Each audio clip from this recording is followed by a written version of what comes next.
Assalamualaikum warahmatullahi wabarakatuh.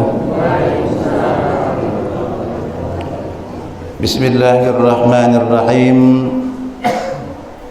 Alhamdulillahilladzi hadana lihada wa ma kunna linahtadiya laula an hadanallah. Wassalatu wassalamu ala asyrafil mursalin wa ala alihi wa sahbihi ajma'in. Asyhadu an la ilaha illallah wahdahu la syarika lah wa asyhadu anna Muhammadan abduhu wa rasuluh. Allahumma salli ala sayyidina Muhammad wa ala alihi wa ashabihi ajma'in. Subhanaka la ilma lana illa ma 'allamtana innaka antal alimul hakim. La haula wa la quwwata illa billahil aliyyil azim. Amma ba'du. Bapak-bapak, ibu-ibu, saudara-saudara, para shaim dan shaimat jemaah subuh yang pada saat ini alhamdulillah kita masih dalam rahmat Allah Subhanahu wa taala. Pada kesempatan ini marilah kita tak henti-hentinya bersyukur kehadirat Allah Subhanahu wa taala karena berkat rahmat, nikmat sehingga keberadaan kita sampai subuh hari ini alhamdulillah dalam kondisi sehat baik lahir maupun batin. Dan baru saja kita menyelesaikan Ramadan kita yang kelima hari.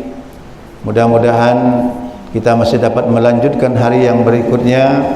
Kita semua masih diberikan kekuatan lahir batin oleh Allah Subhanahu wa taala. Dilanjutkan dengan selawat dan salam, marilah kita sampaikan kepada junjungan kita Nabi besar Muhammad sallallahu alaihi wasallam. Allahumma salli ala sayyidina Muhammad wa ala ali sayyidina Muhammad. Mudah-mudahan Bapak Ibu dengan kita selalu berselawat kepada beliau, insyaallah syafaatnya akan menyertai kita pada hari kiamat nanti. Amin ya rabbal alamin. Pada kesempatan subuh ini izinkan kami sedikit menyampaikan nasihat untuk kita semua, terutama kepada diri kami pribadi. Wa tawassau bil haqqi wa tawassau bis sabri. Artinya Bapak Ibu, kita di dalam Islam ini dianjurkan untuk saling nasihat, menasihati tentang kebenaran dan tentang kesabaran. Karena nasihat ini Bapak Ibu ada cerita singkat di zaman sahabat dulu. Kalau menurut akal nurani kita, gawinya tak masuk akal. Cuma rupanya ada di balik tirai itu bermanfaat. Apa dia kerjanya? Nggali kubur. Kalau di pelaju nggali kubur artinya orang meninggal di kubur dapat duit. Ya, orang yang nak kaswidak tu berdoa, ya Allah menfacat tiap hari 3. Nah, itu kan kira-kira. Tapi dia berdoa seperti itu. Kalau kita ini, yang kedua, setelah dia menggali kubur, tengkoraknya itu diembeknya, dikumpulkannya. Dikumpulkannya, dibuatnya 3 kelompok. Jadi ada sahabat bertanya, apa kerja kamu itu? Kok kenapa kamu mengambil tengkorak yang sudah lama dan tidak ada manfaatnya? Maka jawab sahabat itu, kalau kamu tidak percaya, coba kita buktikan. Disinilah letak nasihat yang akan disampaikan kepada orang yang sudah meninggal dunia. Nah, kelompok yang pertama nih Bapak Ibu, dibuktikannya diembeknya sebatang kayu, ditusuknya telinga kanan, masuk kemudian keluar telinga kiri. Artinya nasihat itu masuk kuping kanan, keluar kuping kiri. Nah, sahabat ini bertanya dengan Nabi, ya Rasulullah, bagaimana manusia ini kalau di akhirat nanti di hadapan Allah Subhanahu wa taala? Maka Nabi jawab, manusia seperti ini kalau diunjuk nasihat masuk kuping kanan, keluar kuping kiri, ditempatkan Allah di neraka. Yang kedua, kalau kamu tidak percaya, kita lihat tengkorak yang kedua ini, ditusuk dari telinga kanan, ternyata Bapak Ibu tidak masuk, bantol bahasa kita. Kalau tadi numpang masuk, keluar lagi. Ini tidak masuk sama sekali. Diunjuk nasihat berkali-kali, tidak masuk sama sekali. Nah, maka ditanya kepada baginda Rasulullah, bagaimana tengkorak ini Rasul nanti berada di akhirat di hadapan Allah Subhanahu wa taala? Maka Nabi jawab, na'udzubillah, summa na'udzubillah bin zalik. Orang yang seperti ini, tengkorak seperti ini, yang tidak bisa menerima nasihat sama sekali, dia akan diletakkan Allah di dasar api neraka ataupun kerak neraka. Na'udzubillah.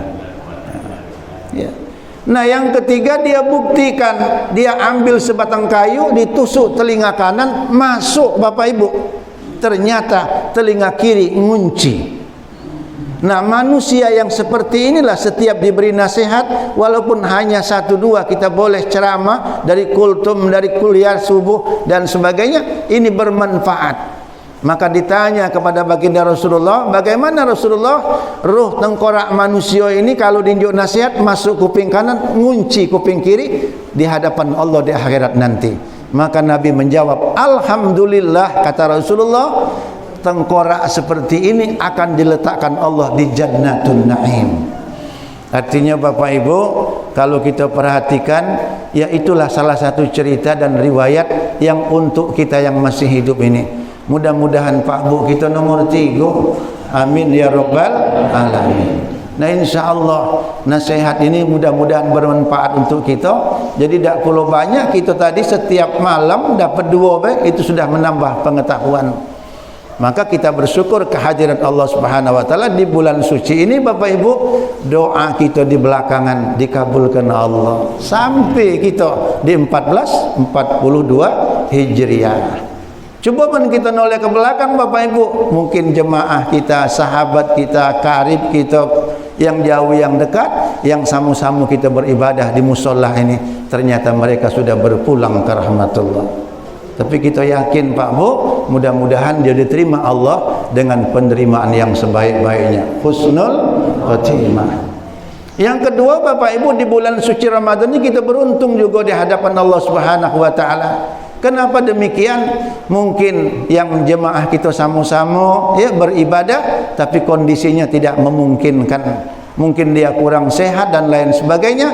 Maka uji Nabi, ini bulan baik, hari baik, tempat yang baik. Mudah-mudahan kita berdoa kepada Allah, Allahumma rabban nasi bil ba'si isfi anta safi la sifa'a illa sifa'uka la yughadiru saqaman. Mudah-mudahan Allah angkat penyakitnya, amin, sehingga dia dapat melaksanakan aktivitasnya sehari-hari, dan yang paling penting Bapak Ibu, dapat beribadah kepada Allah Subhanahu wa taala.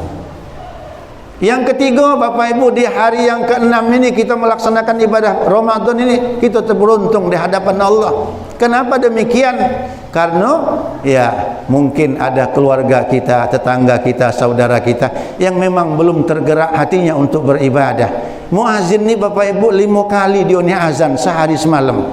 Kadang-kadang dia jerit hampir putus surat leher. Iya. Tapi belum juga dia tergerak hatinya. Maka kita tak boleh pesimis uji Nabi. Yang penting mengikhlas kita mendoakannya, mudah-mudahan dia akan lambat laun mendapat hidayah dari Allah Subhanahu wa taala. Khatamallahu ala qulubihim wa ala sam'ihim wa ala absarihim ghisawatu wa lahum adzabun adzim.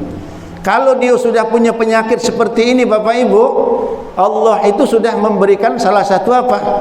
Ya, peringatan kepada dia. Walaupun punya telinga, punya mata, ya dia tu dengar, dia tu nyingok si A tadi azan, si A itu baca Quran, ibadah dan sebagainya. Tapi karena mata, telinga, hatinya terkunci, tertutup hidayah. Nah, ini Bapak Ibu, kita tidak bisa berbicara, hanya kita berdoa kepada Allah Subhanahu wa taala. Pada kesempatan ini para jemaahku yang dirahmati oleh Allah Subhanahu wa taala, memang kita dengar ceramah duduk bersila model main ini, kadang-kadang jujur seperempat jam ustaz ngomong, ya mata nyengok ustaz, kuping dengar ceramah, tangan ni kadang-kadang jujur Bapak Ibu, tangan kanan tangan kiri gantian megang betis. Ngapa ustaz? Semutan. Jadi Bapak Ibu 10 menit duduk bersirulah semutan wajar, pala 4, pala 5, pala 6, ada yang pala 7. Iya, berarti semutan. Asam urat ada, kolesterol tinggi, diabetes model mah itulah, tensi turun naik, hati-hati nyusul bakal. Iya. Aku tu bukan nakut-nakuti. Jadi badan kita sudah sakit-sakit, artinya kita sudah ditegur dan diingatkan oleh Allah Subhanahu wa taala. Alladzina amanu wa tatma'innu qulubuhum bi dzikrillah. Ala bi dzikrillahi tatma'innul qulub. Yaitu kata Allah orang-orang yang beriman, yang apabila dia selalu menyebut dan mengingat aku, kata Allah, walaupun dia dirundung berbagai macam kesulitan termasuk musibah, Bapak Ibu, apabila kita ingat kepada Allah, hati kita tenang dan tentram.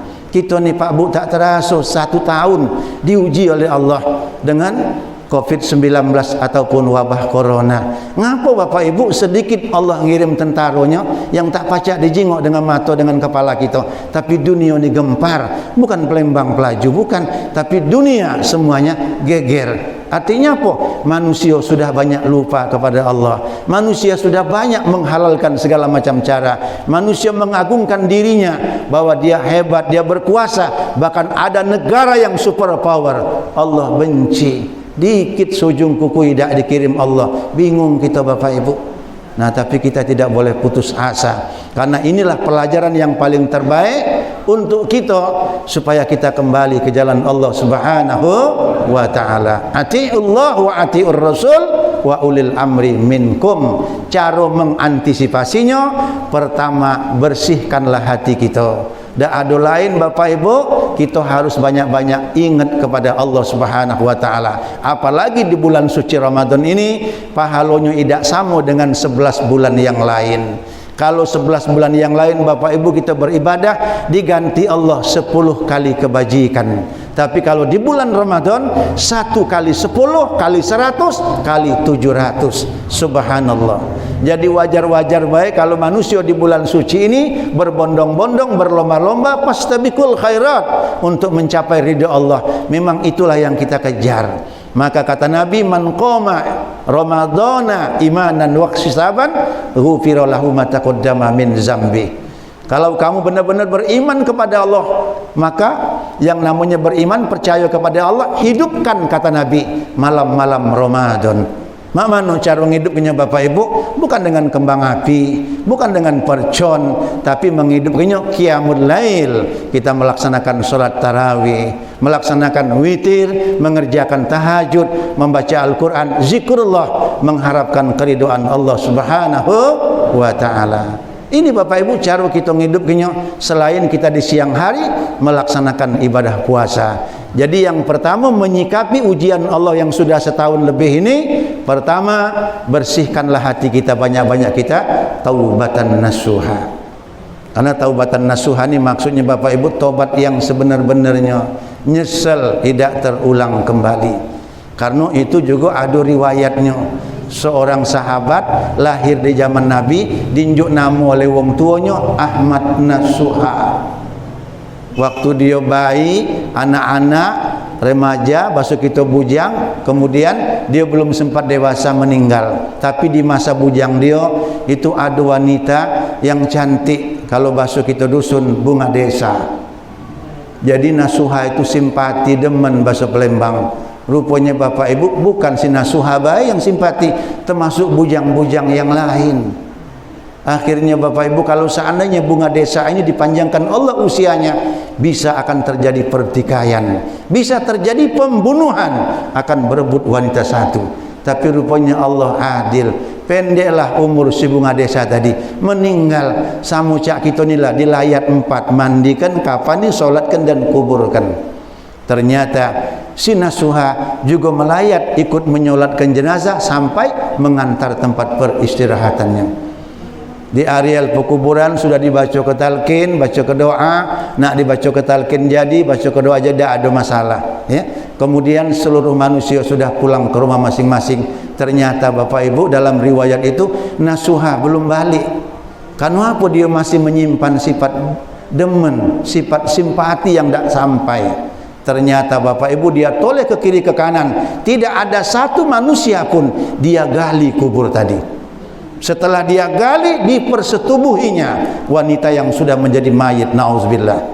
Ternyata ada seorang badui melihat Nasuhah telah berbuat mesum dengan manusia seperti itu, maka diungsikanlah, diusir si Nasuhah, merusak kampung 40 meter ke depan, ke kanan, ke kiri, ke belakang, semua kita mendapat mudarat.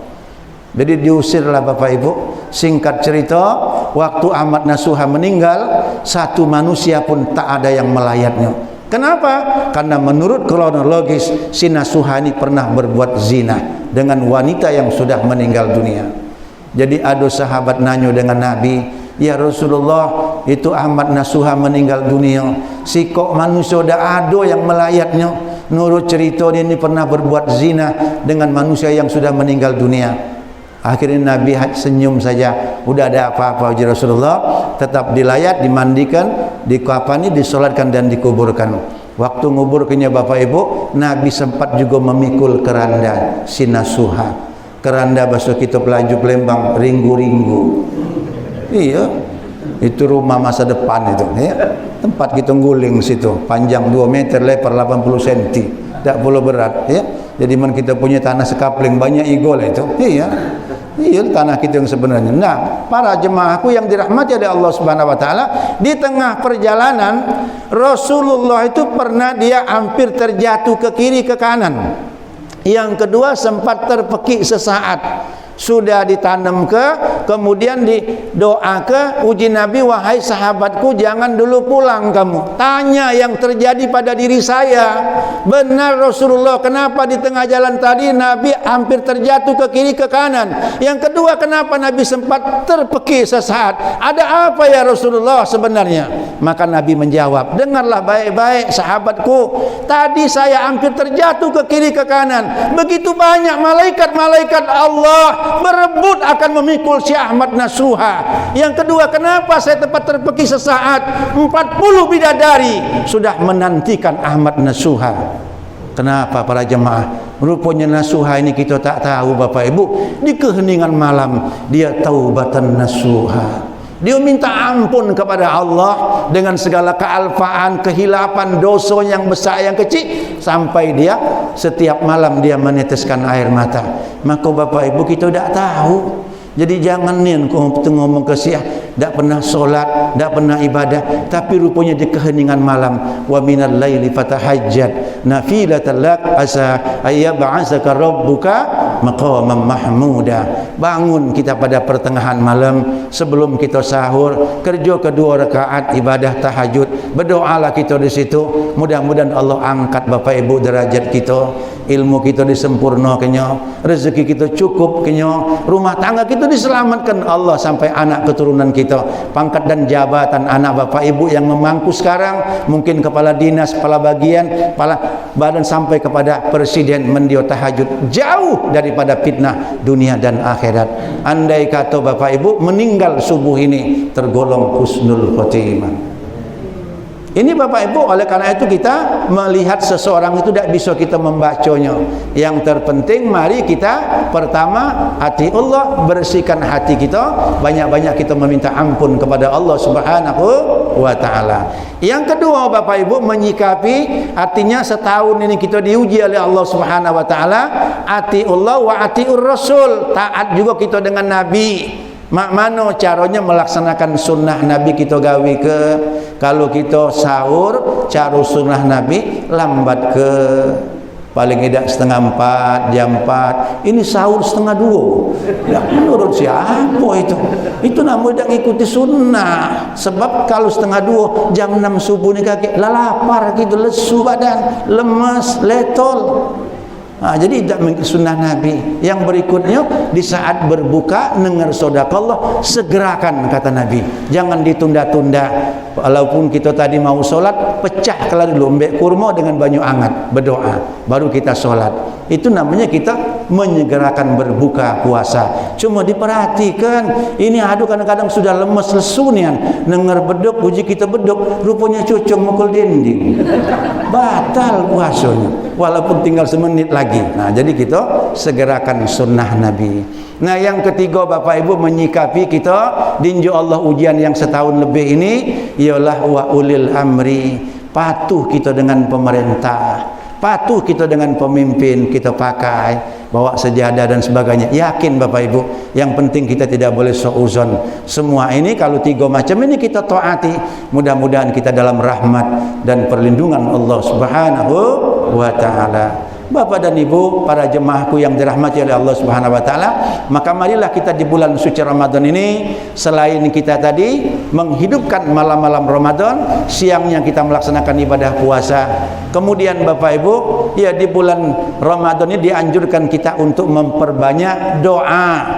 Kalau kita baca doa bahasa Arab, silahkan ya.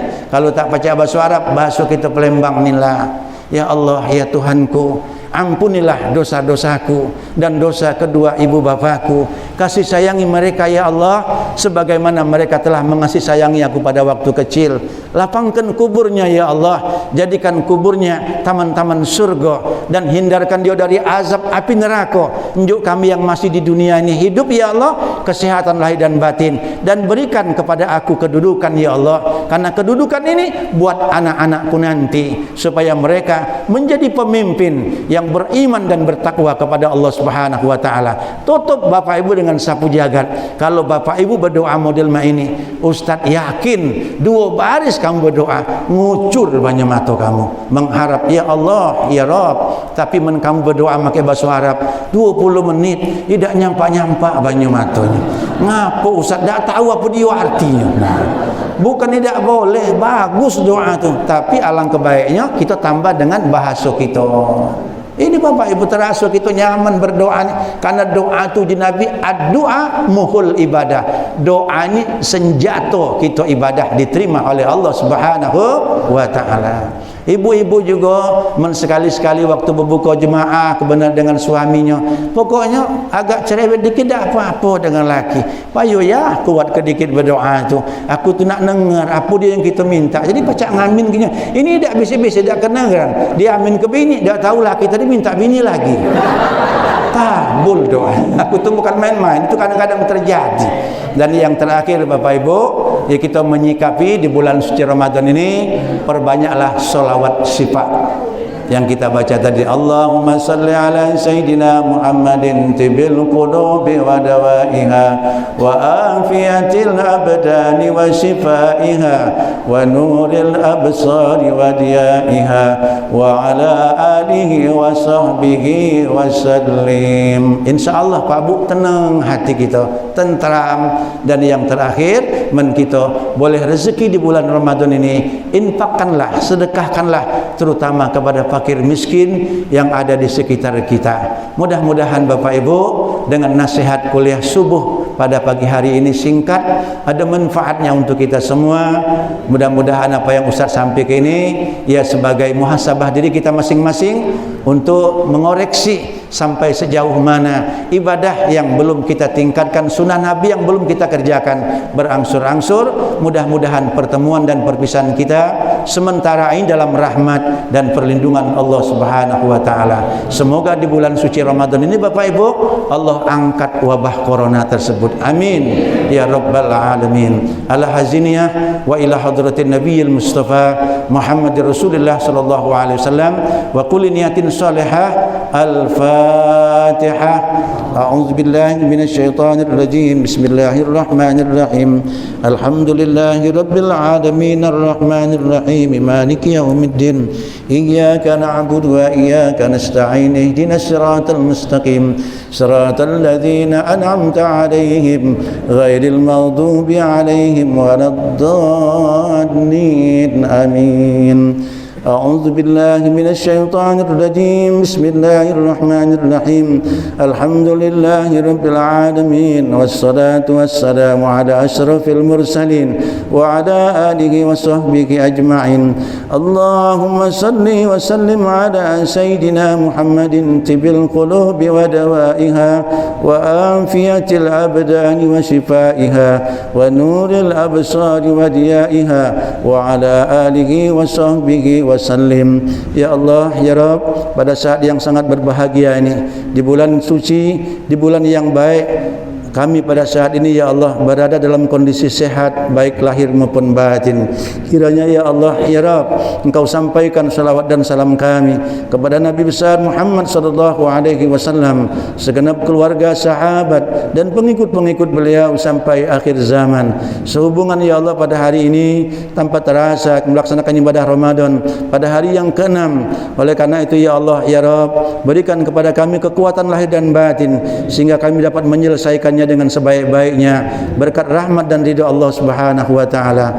Ampunkan ya Allah segala dosa-dosa kami dan dosa kepada orang tua dan mertua kami, baik yang masih hidup maupun yang sudah meninggal dunia, dan dosa kepada suami kami, dan dosa kepada istri kami, dan dosa kepada anak-anak kami ya Allah, dan dosa kepada para jiran tetangga kami, dan dosa kepada teman sekerja, dan dosa yang paling banyak ya Allah kami sadar selalu melalaikan perintah-Mu. Oleh karena itu kami yakin ya Allah, Engkau Maha Pengampun lagi Maha Kasih Sayang.